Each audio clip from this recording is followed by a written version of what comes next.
Hello, good morning, সুপ্রভাত, জয় যিশু। Breaking good news চ্যানেলে আপনাকে স্বাগত জানাই। পৃথিবীতে এমন কোনো পরিবার নেই বা এমন কোনো মানুষ নেই যে কখনো অসুস্থ হয়নি। অসুস্থতা প্রত্যেকটা পরিবারে, প্রত্যেকটা মানুষের জীবনে আসে। এখনও হয়তো অনেকেই আছেন যারা অসুস্থতার মধ্যে এই কথাগুলি শুনে চলেছেন। কখনো কি চিন্তা করে দেখেছেন অসুস্থতার মূল কারণগুলি কি? আজ আমরা জানব অসুস্থতার মূল বিষয়।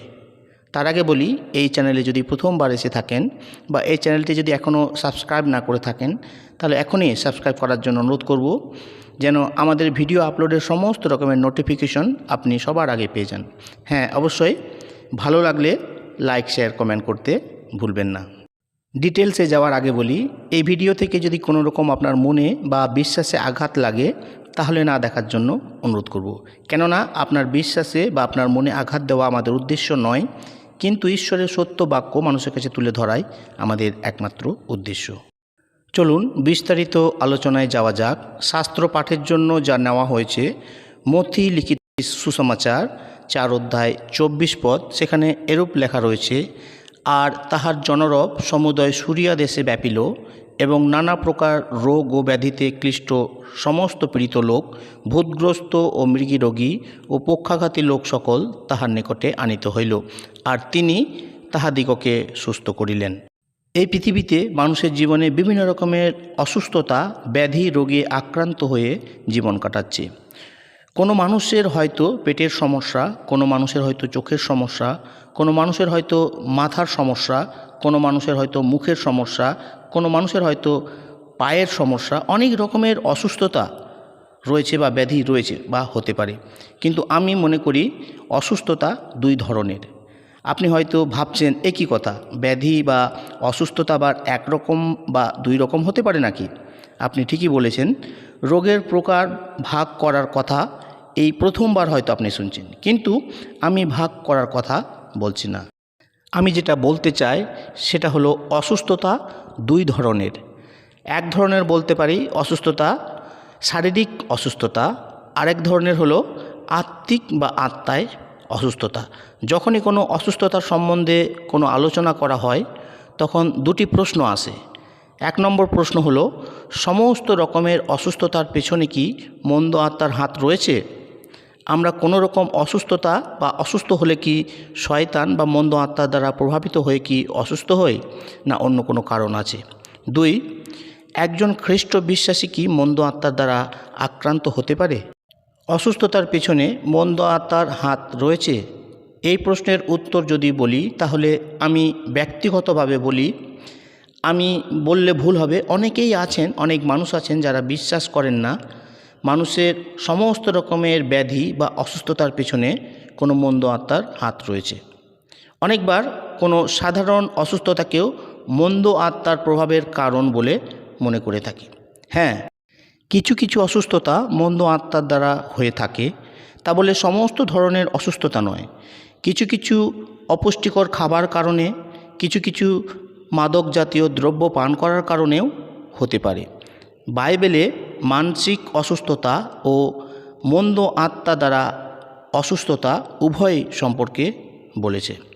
যখন যিশু মানুষের মাঝে থেকে মানুষের পরিচর্যা করেছিলেন, তখনও তিনি হাজার হাজার মানুষকে সুস্থ করেছিলেন। শুধু সুস্থ নয়, বরং মন্দ শক্তি থেকে উদ্ধারও করেছিলেন। যিশু যা করেছিলেন তা সব কিছু উদ্ধার বা সুস্থতা ছিল না, কিন্তু উল্লেখযোগ্য বিষয় হলো কিভাবে দুটি বিষয় একইভাবে কাজ করেছেন। মন্দ আত্মাকে দূরে করেছেন এবং মানুষকে সুস্থতা দিয়েছেন। মথি লিখিত সুসমাচার তার 4 অধ্যায় 24 পদে আমরা দেখেছি, যিশু বিভিন্ন অসুস্থ ও মন্দ আত্মায় আক্রান্ত উভয় প্রকার ব্যক্তিকে তিনি সম্পূর্ণ সুস্থতা দিয়েছেন। অন্য শাস্ত্রাংশ থেকে যদি দেখি, তাহলে মথি 12 অধ্যায় 22 পদে একজন মন্দ আত্মা দ্বারা আক্রান্ত ব্যক্তিকে যিশু সুস্থ করেছিলেন এবং একজন অন্ধ গোগা ব্যক্তিকে সুস্থতা দান করেছিলেন। আবার মথি 17 অধ্যায় 18 পদে দেখতে পাই, একজন বালককে, সে মন্দ আত্মা দ্বারা আক্রান্ত ছিল, তাকে সুস্থতা দান করেছিলেন। সুতরাং সুস্থ হওয়া, আরোগ্য হওয়া, এই কথাগুলি তখনই ব্যবহার করা হয়েছে যখনই যিশু মানুষকে মন্দ আত্মা থেকে উদ্ধার করেছেন, রক্ষা করেছেন বা বাঁচিয়েছেন। অসুস্থতার চূড়ান্ত কারণ হলো শয়তান। মানুষের মধ্যে অসুস্থতা তখনই প্রবেশ করলো যখন মানুষ পাপে পতিত হলো। অসুস্থতা তখনই মানুষকে ঘিরে ধরলো যখন মানুষ পাপে পতিত হলো, মানুষ পাপ করলো। সেই পাপের কারণে মানুষের জীবনে বিভিন্ন রোগ, নিঃসঙ্গতা, শত্রুতা, যুদ্ধ, দরিদ্রতা ইত্যাদি মানুষকে ক্রমাগত গ্রাস করলো ও কষ্ট দিতে থাকলো। আমরা যদি আদি পুস্তক পাঠ করি তাহলে বুঝতে পারি যে আদম ও হওয়ার পাপের পিছনে শয়তানের হাত রয়েছে। এর অর্থ এই নয় যে প্রত্যেকে তাদের ব্যক্তিগত পাপের কারণে অসুস্থ হয়েছে। এই প্রসঙ্গে যিশু তার শিষ্যদের উত্তর দিয়েছিলেন কেন সেই ব্যক্তিটি অন্ধ ছিল। যিশু শিষ্যরা প্রশ্ন করেছিলেন, যোহন লিখিত সুসমাচার 9 অধ্যায় 23 পদে, রব্বি, কে পাপ করিয়াছে, ওই ব্যক্তি না ইহার পিতামাতা, যাহাতে এ অন্ধ হইয়া জন্মিয়াছে? যিশু উত্তর দিয়েছিলেন, পাপ এ করিয়াছে কিংবা ইহার পিতামাতা করিয়াছে তাহা নয়, কিন্তু এই ব্যক্তিতে ঈশ্বরের কার্য যেন প্রকাশিত হয়, তাই এমন হইয়াছে।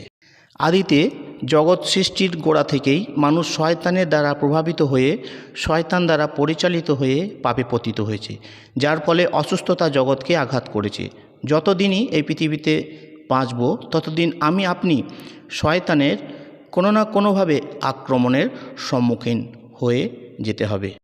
কিন্তু যিশু এসেছিলেন আমাকে আপনাকে পথ দেখাতে, কিভাবে আপনি দাসত্বের বদ্ধ থেকে মুক্তি লাভ করতে পারি, সুস্থ সবল জীবনযাপন করতে পারি। ঈশ্বরের বিপক্ষ শত্রু বিভিন্নভাবে মানুষকে কষ্ট দেয়।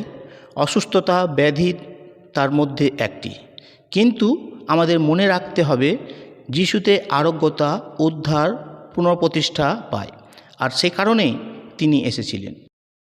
যেভাবে আমি পূর্বে বললাম, সমস্ত অসুস্থতার কারণ মন্দ আত্মা শুধু নয়, কিন্তু শয়তানের এক প্রকার অত্যাচার। আরেকটি প্রশ্ন হলো, একজন খ্রিস্ট বিশ্বাসী কি মন্দ আত্মা দ্বারা আক্রান্ত হতে পারে? এই প্রশ্নের উত্তরটি সম্পূর্ণ নির্ভর করে আক্রান্ত শব্দটিকে নিয়ে। কিভাবে একজন নিচ্ছে তার উপর নির্ভর করে।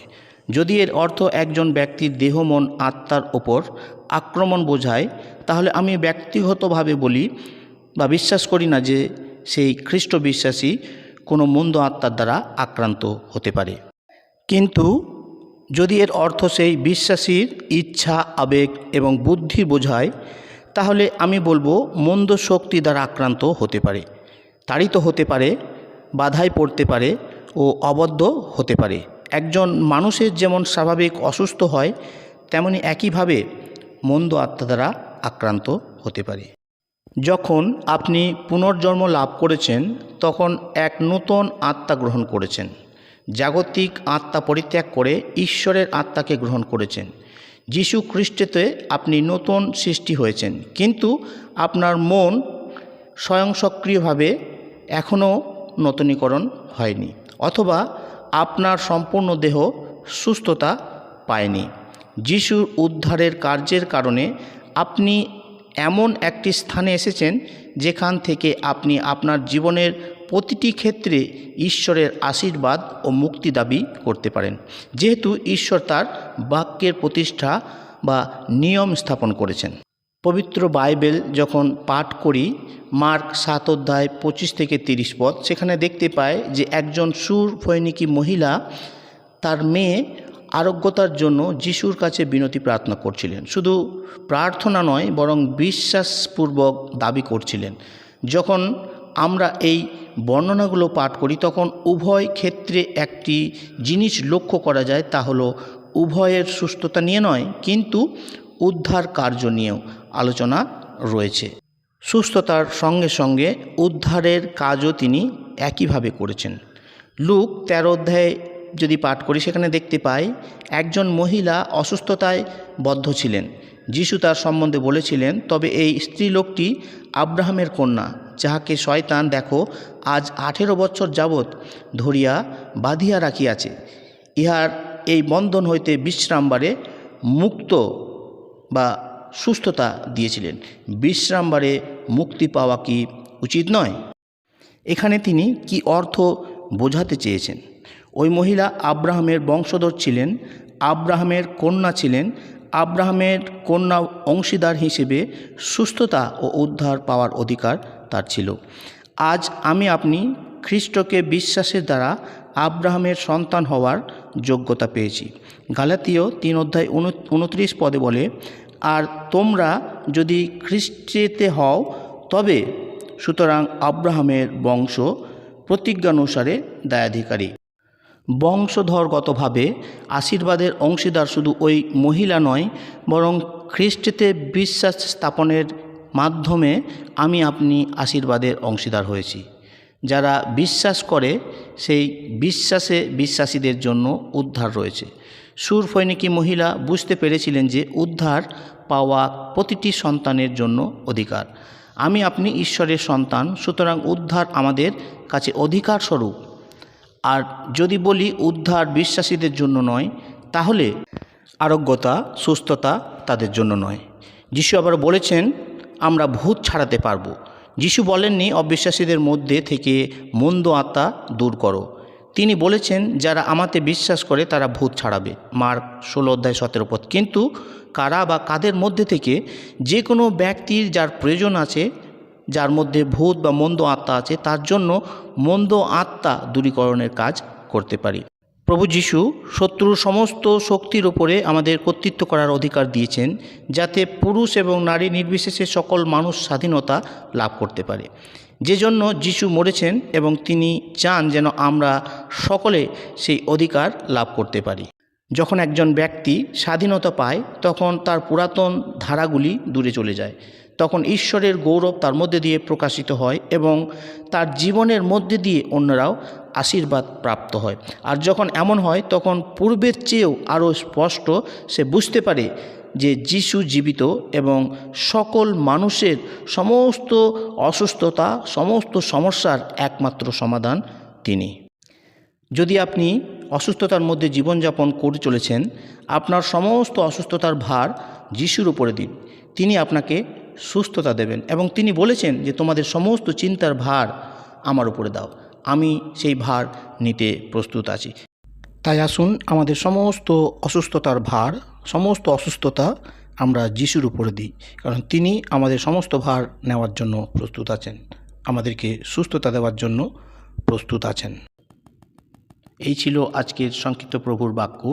আশা করি ভালো লেগেছে, এবং যদি ভালো লেগে থাকে এবং আপনি যদি খ্রিস্ট বিশ্বাসী হন, তাহলে অবশ্যই এই বাক্যটি অন্য এক ভাইকে শেয়ার করে দিন, যেন সেও প্রভুকে জানতে পারে, প্রভুর বাক্য জানতে পারে। ঈশ্বর আপনাদের সহবর্তী হোক, ঈশ্বর আপনাদের সকলকে আশীর্বাদ করুক। সকলকে জয় যিশু।